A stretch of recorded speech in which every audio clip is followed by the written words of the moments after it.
अगर आपको भी मोटिवेशनल कहानी देखना पसंद है तो आप बिल्कुल सही जगह पर हैं। ये कहानी है एक दुखी लड़के की जो जिंदगी में बहुत परेशान था। फिर वो एक बाबा से मिलता है। उसके बाद क्या होता है, चलिए देखते हैं। एक बार की बात है, एक लड़का एक बुजुर्ग बाबा के पास जाता है। वह लड़का अपनी जिंदगी में बहुत परेशान था। घर की सारी जिम्मेदारियां उसी पर थीं और इसी वजह से वह अपने आप को भी ज्यादा टाइम नहीं दे पाता था और बस दिन रात काम किया करता था। वो उसके दोस्तों और उसके फैमिली वालों को भी टाइम नहीं दे पाता था। उसके जो दोस्त थे वह घूमने जाया करते थे, लेकिन यह नहीं जा पाता था और इसी वजह से उसकी खुशी छिन सी गई थी। उसे भी नहीं पाता था कि वह लास्ट टाइम कब दिल से खुश हुआ था, क्योंकि वह काम में बहुत उलझ सा गया था और उसकी मेंटल हेल्थ भी खराब हो रही थी। तो एक दिन वह एक बुजुर्ग बाबा के पास जाता है और उन्हें यह सारी बातें बताता है कि मैं बहुत परेशान रहने लगा हूं, खुद को भी टाइम नहीं दे पा रहा हूं और जब मैं खुद के लिए टाइम निकालने का सोचता हूं तो मुझे अपनी जिम्मेदारियां याद आ जाती है। मैं पागल सा हो गया हूं, अब आप ही मुझे कोई रास्ता बताइए। वह बुजुर्ग बाबा उस लड़के को कल नदी के पास आने के लिए बोलते हैं। यह लड़का जब कल नदी के पास जाता है तो देखता है कि वह बुजुर्ग बाबा पहले से ही उसका इंतजार कर रहे थे। लड़का बाबा से कहता है कि बताइए बाबा, अब मुझे क्या करना है।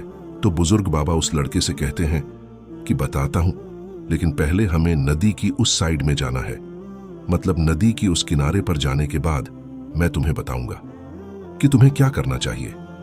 लड़के को उनकी बात समझ नहीं आई कि नदी के उस किनारे पर जाने के बाद ही क्यों बताना है, लेकिन फिर भी लड़के ने बाबा से कहा, चलिए फिर हम नदी पार करके नदी के उस किनारे पर चले जाते हैं।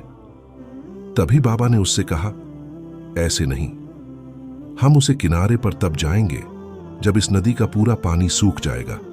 जब इस नदी की जमीन दिखनी शुरू हो जाएगी तब हम दोनों इस नदी में से चलते हुए नदी को पार करके उसे साइड में जाएंगे। लड़के ने बाबा की तरफ देखते हुए कहा, बाबा आप ये क्या बोल रहे हो? जब इस नदी का सारा पानी सूख जाएगा तब हम ये नदी पार करके उस साइड में जाएंगे। तो शायद ऐसा कभी नहीं होगा, पर हम उस साइड में जा ही नहीं पाएंगे। ये बात बोलते हुए वह लड़का समझ गया कि बाबा उसे क्या कहना चाहते हैं। बाबा ने उसकी तरफ देखा और मुस्कुराते हुए कहा कि यही चीज मैं तुम्हें समझाना चाहता हूं कि तुम भी अपनी जिंदगी में यही सोच रहे हो कि जब मेरी सारी जिम्मेदारियां खत्म हो जाएंगी तब मैं अपनी जिंदगी में एंजॉय करूंगा, तब अपने आप को टाइम दूंगा, तब मैं मजे करूंगा। तो ऐसा कभी नहीं हो सकता है, क्योंकि जिम्मेदारियां कभी भी खत्म ही नहीं हो सकती हैं। अब वह लड़का क्लियर तरीके से समझ गया था कि चाहे अमीर आदमी हो या गरीब, सबके ऊपर कुछ ना कुछ जिम्मेदारियां हैं और वह उन्हीं जिम्मेदारियां में से कुछ टाइम निकालकर एंजॉय कर लेते हैं और इसे ही जिंदगी कहते हैं।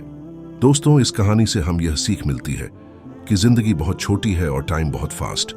तो अपनी जिंदगी के हर मोमेंट को एंजॉय करो, नहीं तो टाइम निकल जाएगा। दोस्तों, अगर आपको यह मोटिवेशनल कहानी पसंद आई हो तो इस वीडियो को लाइक जरूर करें और चैनल को सब्सक्राइब करते जाएं ताकि हमें भी मोटिवेशन मिलती रहे।